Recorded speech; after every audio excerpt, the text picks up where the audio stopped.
Ibatiba, nosso destino na série Municípios Capixabas. Tem cerca de 20 mil habitantes e fica a 169 quilômetros de Vitória, na região do Caparaó, sudoeste do Espírito Santo. É um dos municípios de maior altitude no estado. Há pontos na cidade que passam de 1.500 metros. Aqui faz frio o ano inteiro. A principal atividade econômica é a agricultura. O município é jovem. Até 1981 era distrito de Iuna. No início do século passado, o povoado tinha o nome de Vila do Rosário. Foi a partir da década de 40 que passou a se chamar Ibatiba, que em tupi-guarani significa fruta doce. Porque aqui tinha muitas goiabas, era um pomar com muitas goiabas. E era considerado fruta doce pelos índios. As primeiras famílias de Ibatiba vieram em busca de ouro. As primeiras famílias, que foi a família Silveira, que veio para Iuna, eles vieram em busca de ouro. Naquela época, eles vieram em busca de ouro, não acharam ouro, mas acharam uma terra fértil. O governo estava confiscando os bens das pessoas.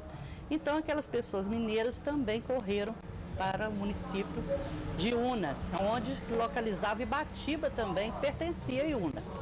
E as pessoas vieram em busca de terras para trabalhar e vieram também corridos pela Revolução. Os imigrantes libaneses foram pioneiros na colonização do antigo distrito. Foram eles que trouxeram para cá os primeiros empreendimentos comerciais. Na época, vieram para o Brasil para fugir das guerras do Oriente Médio. Eles estavam correndo da guerra lá do Líbano, porque lá estava em guerra por causa de religião. Eles eram cristãos e lá tinha os muçulmanos e outras religiões. E com aquela guerra, o avô do senhor Salomão foi enterrado vivo lá. A influência libanesa está presente nos diversos segmentos da sociedade local. Seu Jorge, até hoje, mantém a tradição comercial iniciada pelo pai. E a família libanesa, orgulhosa das contribuições que deu à cidade, quer transformar o casarão do imigrante em centro histórico. Minha irmã doou a casa com a nossa permissão, a permissão de todos os irmãos, né? Doou a casa para fazer isso aí, fazer o museu histórico. A cidade tem que crescer, mas não pode perder as raízes. Não pode perder as raízes. Qual foi a contribuição do imigrante libanês para Ibatiba? Eles vieram de um outro continente e vieram despertar o povo a novos empreendimentos. Inclusive o Salomão Fadlala, ele foi o responsável, ele trouxe a primeira máquina de beneficiamento de café, porque a região é basicamente agrícola, mais virada para cafeicultura. Então ele veio despertar esse lado na população. Trouxeram os primeiros professores para a cidade. O primeiro rádio que falou aqui na cidade, dos idos de 1943, quer dizer, ele veio trazer uma grande contribuição cultural, socioeconômica. Ele foi o primeiro comerciante da cidade. Quer dizer, ele tinha ideias progressistas. Ele veio despertar na população o progresso. Na história da formação da cidade, há um fato que não pode ficar de fora. As obras da rodovia federal BR-262, que liga o Espírito Santo a Minas Gerais. A construção, iniciada na década de 60, trouxe um movimento que a população não esperava. Seu Célio trabalhou nas obras. Era servidor do antigo DNR. Ibatiba não tinha nada antes da BR, né? Depois da construção, então, melhorou tudo. Veio mais gente para aqui, e veio repartições, né? Banco, essas coisas. Então, posto de gasolina. E muita gente veio, médico, né? Construíram hospital. Antes não tinha nada disso. Na época da construção, isso aqui não tinha nada mesmo. Nem energia elétrica não tinha. Muita gente que veio trabalhar nas obras acabou ficando. A rodovia também fez o papel de cupido para muitos casamentos. Na família da dona Heredina tem um exemplo. Meu genro é um. E assim foi muitos, né? Foi com muitas moças aqui, né? Que tinha bastante, né? Aquela porção de homem sem mulher, né? Santo Antônio ficou feliz. A exploração das atividades agrícolas faz de Ibatiba um dos municípios de maior população rural do estado. Cerca de 80% dos moradores vivem no campo. O município está entre os maiores produtores de café conilon do estado. Produz uma média de 6.500 sacas por ano. A produção de milho também é forte aqui. O meio rural é o principal atrativo turístico de Ibatiba. É aqui que o visitante tem contato com a beleza da simplicidade, na expressão de gente como o seu Jaci Candim. Estressa aqui, nem pensar. Seu Jaci, com um sorriso largo, faz o visitante da cidade grande ter vontade de ficar. O simples doce de mamão com melado se transforma na sobremesa mais requintada. No sítio do seu Candim, tudo é rústico. O engenho com tração animal, o carro de boi, coisas difíceis de encontrar nos dias de hoje, mas ele faz questão de manter. Se dependesse do seu Candim, o êxodo rural não seria um problema. Afinal, sair da roça, este paraíso, de jeito nenhum. Troca não. Não troca de jeito nenhum. Aqui é muito bom. A mulher tenta comprar casa na rua, eu gosto de Rússia. Eu vou lá, pode ir lá todo dia no Batiba para você ver, né? Mas eu vou lá, fez o que tem de fazer, caminho de casa. E no outro dia precisar, eu vou de novo. Mas não gosto de rua, não.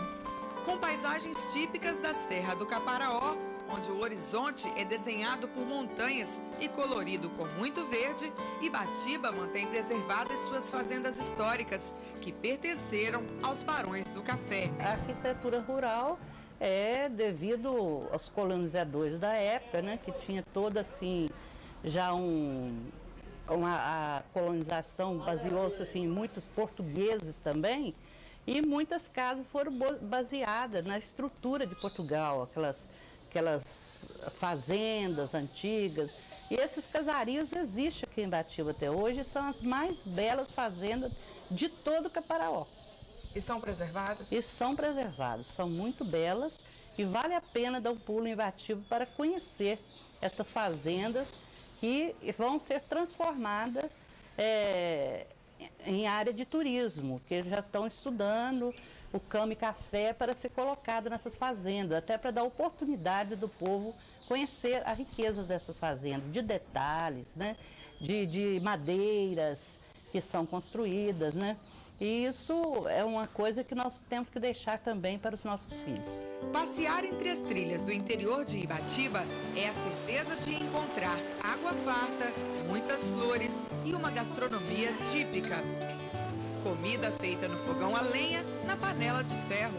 Café fresquinho no bule de esmalte, servido com a famosa broa de fubá, feita com melado. Eu vou falar que essa broa aqui é famosa, como é que faz? Ah, é fubá, eu ponho fubá melado, pôr royal, bicarbonato e leite se precisar, só. Manteiga, nada? Não. Eu costumo colocar gordura, um pouquinho de gordura. Bem natural. É. E a tradição aqui, né? Todo mundo faz? Como é que... Ah, aqui é o Redondeza, né? Da Santa Maria. A senhora aprendeu com quem? Ah, eu aprendi a vir na minha sogra fazer. Dona Vânia diz que o preparo não tem segredo, é só não esquecer da pitada de bom humor que dá certo. Todos os dias, né, a gente amanhece cedinho e começa a rotina da roça. E não dá para encerrar a história de Ibatiba sem antes falar dos tropeiros, que tem no seu Armando o principal representante. Ele conta que quando ainda não havia carro por aqui, todo o transporte de mercadorias entre os povoados do Caparaó era feito pelas tropas de burros. Com sua tropa, seu Armando prestava serviços em toda a região. Seu Armando, o que significa ser um tropeiro? O tropeiro? O tropeiro, ele tem o arrieiro da tropa, tem o tocador, mas o nome é o tropeiro, né? Porque o arrieiro é uma pessoa, o tocador é outro. Então é 2 companheiros para trabalhar com a tropa. E o senhor era o quê no Eu era menino nessa época e eu acompanhava a tropa para ajudar, assim, acender o fogo lá na estrada, no rancho. Quando a gente chegava nos ranchos assim, a gente já ia acender o fogo, para ir quentando o feijão, fazia o café. E qual era o papel dos tropeiros? O que os tropeiros faziam? O tropeiro levava café em Guaçuí, a estação mais perto era Guaçuí, né? Naquela época eu era menino. Aí depois já pegou a ter máquina de café aqui em Una, já vendia o café por aqui mesmo. Né? Mas eu levava sempre feijão para vender em Una, levava rapadura, limões freira, levava capado. Eu puxava mudança em burro. Eu levei mudança lá em Celina, você conhece Celina? Na Cacuru. O tropeiro que fazia o transporte, né? Da mercadoria. Por exemplo, aqui, quando na época de Guaçuí, levava o café na tropa e trazia mercadoria.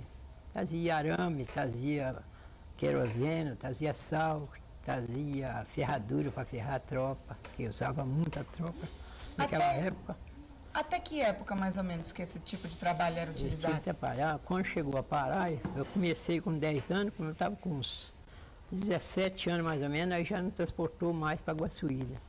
Levava sempre para Muniz Freira, aí eu levava rapadura, levava batatinha, levava tudo enquanto é cereal eu levava. Até quando o senhor trabalhou como tropeiro? Até que época? Como tropeiro, eu trabalhei de 10 anos para cá, fui até... Quando eu parei, eu estava com 60 anos. Tem 20 anos, que eu já tenho mais de 20, que eu vendia a tropa, porque eu tinha uma tropa, né? O meu quarto era ali do lado de lá, aqui tinha o rancho, aqui era o lugar de amarrar a tropa. Quantos animais tinha na tropa do senhor? A tropa era 11. A 10 burros levavam café, tinha um burro que levava as caixas de cozinha para fazer a comida, né? Carregava ali as panelas, os cereais de fazer comida, tudo na... O burro que levava, né? Se fosse nos dias de hoje, podia dizer que você tinha uma transportadora. É. E a gente transportava as mercadorias, puxava mudança, puxava tudo que aparecesse, capado, galinha, puxava tudo na tropa, assim. Eu podia apanhar uma mudança, levei mudança lá em Roseral, perto de Mutum, levei em Celina, levei lá em Santa Angélica, perto de Alegre, tudo levando na tropa. Quantos dias? Era uma viagem a Guaçuí? No Guaçuí era 7 dias, para ir voltar, né?